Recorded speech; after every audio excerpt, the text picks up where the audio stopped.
Hi all. എല്ലാവർക്കും നമസ്കാരം. ഞാൻ ആദ്യമായിട്ടാണ് ഒരു സിനിമയുടെ റിവ്യൂ പറയാൻ വേണ്ടി ശ്രമിക്കുന്നത്. ഞാൻ ഇന്ന് ഫസ്റ്റ് കണ്ടത് മഹേഷ് നാരായണൻ ഡയറക്റ്റ് ചെയ്ത പേട്രിയറ്റ് എന്ന് പറയുന്ന സിനിമയാണ്. ഞാൻ വി സിനിമ കൂത്താട്ടുകുളത്ത് 9:30 ഷോ അതാണ് കണ്ടത്. നല്ലൊരു പടം.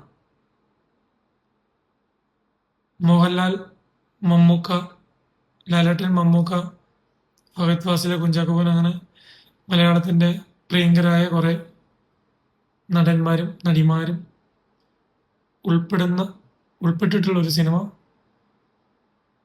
വളരെ നല്ല രീതിയിൽ എടുത്തു വെച്ചിട്ടുണ്ട്. നല്ല രീതിയിൽ കഥ കമ്മ്യൂണിക്കേറ്റ് ചെയ്തിട്ടുണ്ട് ഡയറക്ടർ വിഷ്വൽ വഴി. ഒരു മമ്മൂക്ക ഫാൻ അല്ലെങ്കിൽ ലാലേട്ടൻ കട്ട ഫാൻ അങ്ങനെ ഒരു ഫാനായിട്ട് ഒരിക്കലും തിയേറ്ററിലേക്ക് ചെന്ന് കഴിഞ്ഞാൽ നിങ്ങൾക്ക് വർക്കാവുമെന്ന് എനിക്കറിയില്ല. പക്ഷെ അവരുടെ ഒരു അഭിനയത്തിൻ്റെ ഒരു ഹാർഡ് കോർ ഫാനായിട്ട് പോയി കഴിഞ്ഞാൽ ഉറപ്പായിട്ടും നിങ്ങൾക്ക് ഇഷ്ടപ്പെടും. ഞാൻ പറഞ്ഞു വന്നത് ഭയങ്കരമായ സ്ലോ മോഷൻ പരിപാടികളോ മാസ് മസാല സാധനങ്ങളോ പ്രതീക്ഷിച്ച് പോകരുത് എന്നാണ് ഞാൻ ഉദ്ദേശിച്ചത്. പകരം നല്ലൊരു സിനിമ ആസ്വദിക്കാനായിട്ടാണ് പോകുന്നതെങ്കിൽ നിങ്ങൾക്ക് ഒരിക്കലും നിരാശ വരില്ല എന്ന് ഞാൻ ഉറപ്പ് പറയുന്നു. ആദ്യമേ തന്നെ ഇങ്ങനെയൊരു പടം മലയാളത്തിന് സമ്മാനിച്ച ഇതിൻ്റെ ഡയറക്ടർക്കും പ്രത്യേകിച്ച് പ്രൊഡ്യൂസർക്കും ഹൃദയത്തിൽ നിന്ന് ഒരു വളരെ നന്ദി പറയുന്നു. ആൻഡോ ജോസഫ് പ്രൊഡക്ഷൻ കമ്പനിയാണ്. കൂടെ സപ്പോർട്ട് ചെയ്ത് വേറെ ആളുകളുണ്ട്. എന്നാലും ഇത്ര ബഡ്ജറ്റിൽ ഇങ്ങനൊരു പടം മേക്ക് ചെയ്യാൻ വേണ്ടി കൂടെ നിന്ന് അവരെ പ്രത്യേകം ഓർക്കുന്നു. ഒത്തിരി ലൊക്കേഷൻ ഉണ്ടായിരുന്നു. ആ ലൊക്കേഷൻ്റെ എങ്ങനെയാണ് എക്സ്പെൻസ് വരുന്നതെന്നൊക്കെ ഉള്ളത് സിനിമ കണ്ടു കഴിയുമ്പോൾ നമുക്കറിയാം. അത്രയൊക്കെ ആവും. കാരണം അത്ര നല്ല രീതിയിൽ എടുത്തു വെച്ചാണ് വിഷ്വലി എല്ലാ രീതിയിലും. ഇതിൻ്റെ പ്രൊഡക്ഷൻ ഡിസൈനൊക്കെ ഭയങ്കര അടിപൊളിയാണ്. എന്ത് രസമായിട്ട് എടുത്തതാണ്. എനിക്ക് തന്നെ ശ്രീലങ്ക അങ്ങനെ കുറേ രാജ്യങ്ങളൊക്കെ ഷൂട്ട് ചെയ്തിട്ടുണ്ടല്ലോ.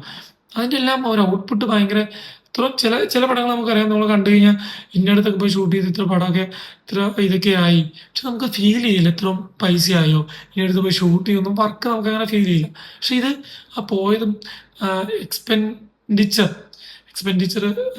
ഇങ്ങനെ എത്ര കോടിയാണെങ്കിലും അതിനുള്ളൊരു സംഭവം അതിൽ ഉണ്ട് എന്നുള്ളതാണ്. അത് തന്നെ മലയാള സിനിമയ്ക്ക് കിട്ടുന്ന ഒരു ഭയങ്കര പോസിറ്റീവായിട്ടുള്ളൊരു കാര്യം തന്നെയാണ്. ഇത്രയും പൈസയൊക്കെ മുടക്കാൻ ആളുകൾ മലയാളത്തിൽ വിശ്വസിച്ച് വരുന്നുണ്ട് എന്നുള്ളത്. അപ്പം എനിക്ക് പറയാനുള്ളത് ഇങ്ങനെയൊക്കെ ചെയ്തു കഴിയുമ്പോൾ ഇത്രയും പൈസയൊക്കെ മുടക്കി കഴിയുമ്പോൾ അതിന് സപ്പോർട്ട് ചെയ്യേണ്ട ഒരു ബാധ്യത ഒരു സിനിമാ പ്രേക്ഷകർ എന്ന രീതിയിൽ നമുക്കുണ്ട്. നമ്മൾ ഉറപ്പായിട്ടും പോയി തിയേറ്ററിൽ തന്നെ ഈ പടം കാണണം. ഇതൊരു മസ്റ്റ് വാച്ച് തിയേറ്റർ മൂവിയാണ്. ഒരു തവണ ഉറപ്പായിട്ട് നിങ്ങൾ ഇത് തിയേറ്ററിൽ പോയി കാണേണ്ട പടമാണ്. OTT വന്ന് കാണുന്നതിന് വേണ്ടി നിൽക്കരുത്. അതിനേക്കാളെല്ലാം തിയേറ്ററിൽ തന്നെ പോയി വാച്ച് ചെയ്യണം. എൻ്റെ ഒരു എക്സ്പീരിയൻസ് ഞാൻ പറയാം. ഇപ്പോൾ സാധാരണ മമ്മൂക്ക അല്ലെങ്കിൽ മോഹൻലാൽ പടങ്ങളിൽ നമ്മൾ ഫസ്റ്റ് ഷോ ഒക്കെ പോയി കഴിഞ്ഞാൽ ഭയങ്കര ഒച്ചപ്പാടും ബഹളവും ഫാൻസിൻ്റെ ഒരു അവരുടെ ഇമോഷൻ പെട്ടെന്ന് പുറത്തേക്ക് വരികയും അവർ ഭയങ്കരമായിട്ട് ആർപ്പ് വിളിക്കുന്നതൊക്കെ കാണും. പക്ഷേ ഈ ഒരു പടം രണ്ടുപേരുണ്ടെങ്കിൽ പോലും അങ്ങനെയൊരു കോമ്പിനേഷൻ സീനുകളിൽ പോലും അങ്ങനെയൊന്നും അത് അവർ ഭയങ്കരമായിട്ടത് പുറത്ത് കാണിച്ചില്ല എന്നുള്ളത്. കാരണം എന്താ? കാരണം ഒറ്റ കാര്യമുള്ളൂ. അതിലെ സ്റ്റോറിയിൽ സ്ക്രിപ്റ്റിൽ എല്ലാവരും വീണുപോയി. അപ്പോൾ ഇതിൻ്റെ ഒരു റൈറ്റർ ഡയറക്ടർ അവർക്ക് പ്രത്യേകം ഒരു കൈയ്യടി അറിയിക്കുന്നുണ്ട്. കാരണം വേറെ ഒന്നിലേക്കും ഒരു ഫാൻസിൻ്റെ ഒരു ആകാംക്ഷയോടെ പോയി ഇരുന്ന് സപ്പോർട്ട് ചെയ്യുന്ന രീതിയിലേക്ക് ഓരോരുത്തരെയും ഇൻഡിവിജ്വലായിട്ട് സപ്പോർട്ട് ചെയ്യാൻ പോകാത്തക്ക രീതിയിൽ സിനിമയിലെ ഇൻവോൾവ് ആക്കി നിർത്തി എന്നുള്ളത് ഡയറക്ടർ എഡിറ്റർക്ക് ഉള്ള ഒരു റോള് ഭയങ്കരമാണ്. നമുക്കറിയാം ടേക്ക് ഓഫ് തുടങ്ങി അങ്ങനെ ഒത്തിരി നല്ല നല്ല പടങ്ങൾ നമ്മളെ ഫീൽ ചെയ്യിപ്പിക്കുന്ന രീതിയിലുള്ള ഇമോഷൻ ഡെലിവറി ചെയ്യിപ്പിക്കുന്ന രീതിയിലുള്ള പടങ്ങൾ എടുത്തിട്ടുള്ള ആളാണ് മഹേഷ് നാരായണൻ. അദ്ദേഹത്തിൻ്റെ ഒരു ക്രാഫ്റ്റ് ഭയങ്കരമായിട്ട് ഈ സിനിമയിൽ ഉണ്ട്. അത് തന്നെയാണ് ഈ പടത്തിൻ്റെ ഒരു വിജയത്തിൻ്റെ മെയിൻ ഒരു എലമെൻ്റായിട്ട് ഞാൻ കാണുന്നത്. അതുപോലെ തന്നെ സിനിമാറ്റോഗ്രാഫി ഒത്തിരി ലൊക്കേഷൻ ഉണ്ട്. അതിൻ്റെ കളർ പാലറ്റൊക്കെ ഭയങ്കര അടിപൊളിയാണ്. അങ്ങനെ ഭയങ്കര ഒഴുക്കാണ് അവിടെ. അങ്ങനെ ഭയങ്കര രീതിയിൽ വിഷ്വലി എൻഗേജ് ചെയ്യിച്ച് വിഷ്വലി ഒരു ഫ്ലോ ഉണ്ടാക്കി പോകുന്നുണ്ട്. അത് ഭയങ്കര രസമായിരുന്നു. എഡിറ്റിംഗ് ഓഫ് കോഴ്സ് ഭയങ്കര രസമാണ്. രസമാണെന്നല്ല, അങ്ങനെ എഡിറ്റ് ആണെന്ന് നമ്മൾ വിചാരിക്കില്ല. കാരണം ഒരു ഫ്ലോ ഉണ്ടാവും. എഡിറ്റ് ആണെന്ന് അറിഞ്ഞു കഴിഞ്ഞാൽ ആ എഡിറ്റിങ്ങിൻ്റെ പ്രശ്നമാണെന്നാണല്ലോ നമ്മൾ പറയുന്നത്. അത് ഏച്ച് നിൽക്കുന്ന രീതിയിൽ അങ്ങനെയൊന്നുമില്ല. ഭയങ്കര രസമാണ്.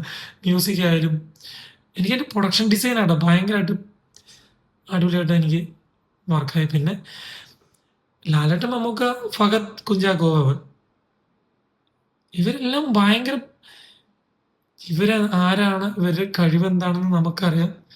അത് വീണ്ടും ഇങ്ങനെ തേച്ച് മിനുക്കുന്ന ഒരു പരിപാടിയാണ് എല്ലാവരും ചെയ്തു വെച്ചേക്കണെ. പ്രത്യേകിച്ച് മമ്മൂക്ക, മോഹൻലാല്, ലാലേട്ടൻ, ഫഹദ്. ഫഹദൊക്കെ വേറെ ലെവലാണ്. കുഞ്ചാക്കോ ബോബൻ. എന്താ പറഞ്ഞെ, അങ്ങനെ ഓരോരുത്തരെ ഇങ്ങനെ സെപ്പറേറ്റ് നമുക്ക് പറയാൻ പറ്റില്ല. ആ രീതിയിലാണ് ചെയ്തു വെച്ചേക്കണെ.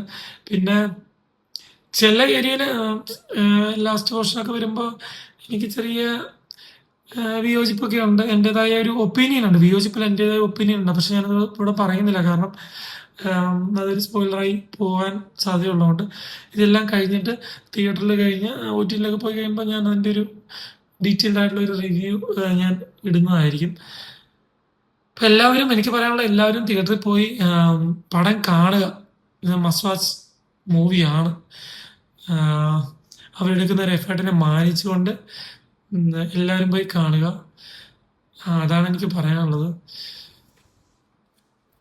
അപ്പോൾ എൻ്റെ ഒരു ചെറിയൊരു റിവ്യൂ ഞാനിവിടെ അവസാനിപ്പിക്കുകയാണ്. Thank you.